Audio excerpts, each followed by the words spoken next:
औरत बाथरूम में नहा रही थी। उसे पता ही नहीं चला कि उसका सौतेला पिता अंदर आ गया है। वह धीरे धीरे उसके पास आया, लेकिन उसने ध्यान नहीं दिया।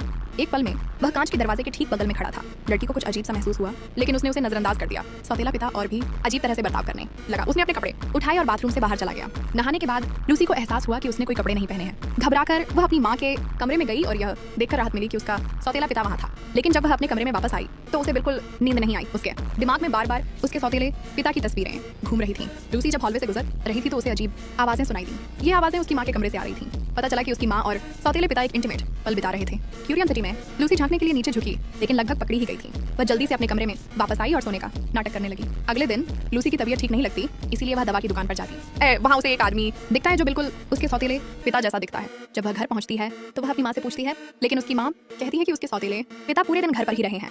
लूसी को लगता है कि उससे जरूर कोई गलती हुई होगी, लेकिन उस रात एक लाल बत्ती उसका ध्यान खींचती है। बत्ती का पीछा करते हुए वह अपने सौतेले पिता को धीरे धीरे